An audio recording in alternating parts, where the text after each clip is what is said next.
Join our Patreon. Do you really want to know? We are Mythvision. Dr. Price, we have another question from Zane Barnett in the Mythvision podcast group. I posted a video this morning and asked them for questions if they're interested. And he says, I'm currently reading this book on Kindle, and I'm curious if Dr. Price would agree with the conclusions of this author if he has even read it. Thanks, man. The title of the book, The Angel Messiah of Buddhists, Essenes, and Christians, Classic Reprint, by Ernst de Bunsen. I believe I'm pronouncing that correct. And the description goes as such. Excerpt from The Angel Messiah of Buddhists, Essenes, and Christians.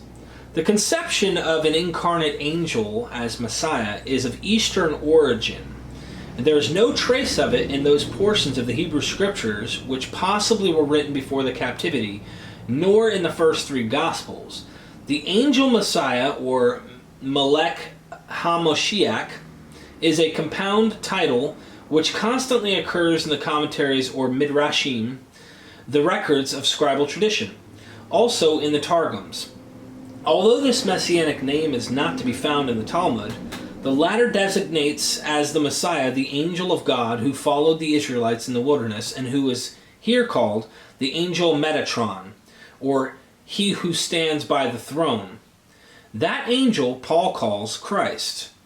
It can be shown that this new messianic conception was introduced into Judaism and into Christianity by the Essenes, or Essai, E-S-S-A-I, to whom John the Baptist, or Ashai, A-S-H-A-I, the Bather, probably belonged, and who are in the New Testament designed as disciples, designated, I apologize, as disciples of John. Jesus opposed the principal doctrines of John, whom he designated as not belonging to his kingdom of heaven, or of the Spirit, which he declared as having already come, whilst the disciples of John had not even heard whether there be any Holy Ghost. The disciples of John the Baptist, or Essene, must have accepted that the Spirit of God would be brought from heaven to earth by him who should baptize with the Holy Ghost. And about the publisher. Okay, yeah. So anyway, it sounds interesting. You've never read it, I suspect. No, I've never heard of it, though. I know Hugh Schoenfield, who wrote the Passover Plot, and which is a modern example of the old-time rationalism. It's a fascinating book. He sort of takes it all, the gospel stuff is history, but has he connects the dots in a different way, that a kind of a rationalistic, naturalistic approach. But really interesting. But my favorite book of his is his Authentic New Testament, as he calls it, and it's his translation with a Jewish background and so on. I love that version of the New Testament. In the book of Revelation, he refers to Jesus as the angel Messiah, and this. Again, I don't want to make it look like I've read the book. I haven't, but it touches on things I have been reading recently, and one of them is that the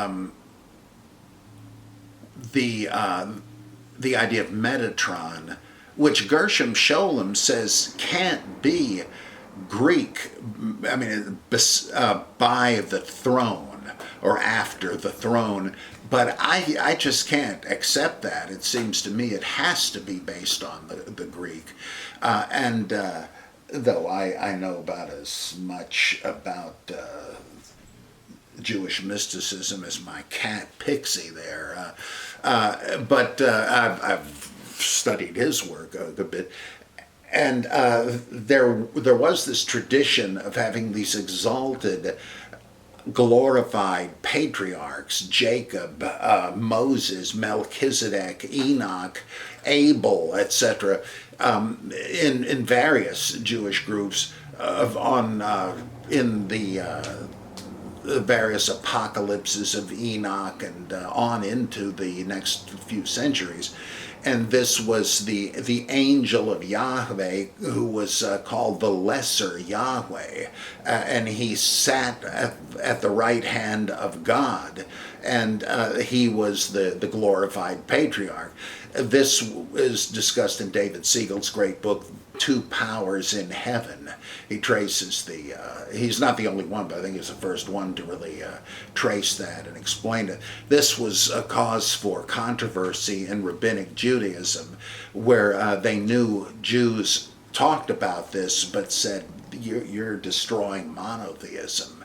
And you could say it was, I guess, sort of an Arian versus Athanasian idea. How divine were they?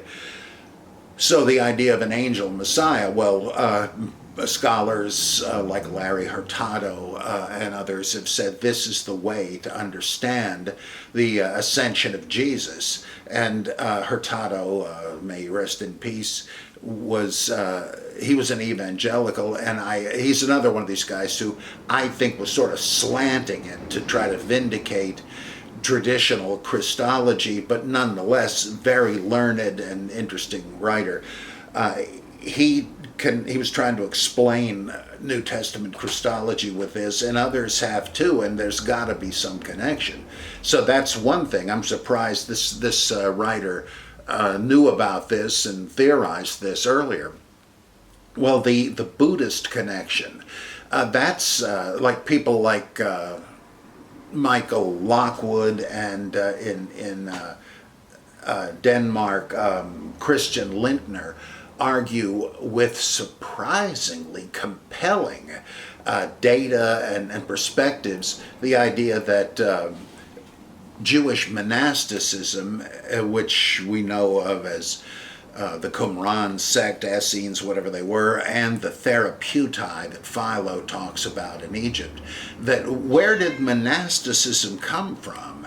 The closest thing in the Bible to it is the schools of the sons of the prophets with Elijah and Elisha, but they're not exactly monks, because one of the major Elisha stories has one of the widows of one of those guys in need, and Elisha helps her. So who knows if they were, well, these guys, Lindner and Lockwood, say that it probably came out of Buddhism. We know for a fact that the Emperor Asoka sent Buddhist missionaries into Egypt and Syria in the 2nd century BCE. I mean, you don't have to just posit this. We know that happened. And could it be that, and there are all sorts of naming data, like are the therapeutai, which we usually think of as meaning the healers. Is this a version of the Theravada sect of the earliest type of Buddhism? Simon Peter, the sidekick and disciple of Jesus, is that Sariputra, who had the same role with respect to the Buddha, and many other startlingly similar things, like a longer version of the parable of the prodigal son, and just all sorts of stuff. And there's J. Duncan M. Derritt wrote a couple of books comparing the two traditions, trying to figure out who borrowed what from whom. It used to be taken seriously, and now the notion is kind of a laughing stock among conventional scholars, but these guys are sort of reclaiming that old tradition. It sounds like this fella may have said the same thing. And Buddhists certainly had a messianic figure, Maitreya, the future Buddha, and so on.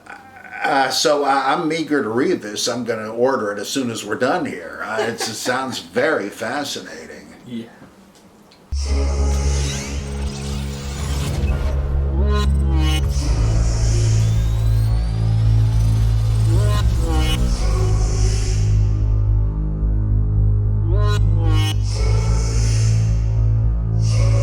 Join our Patreon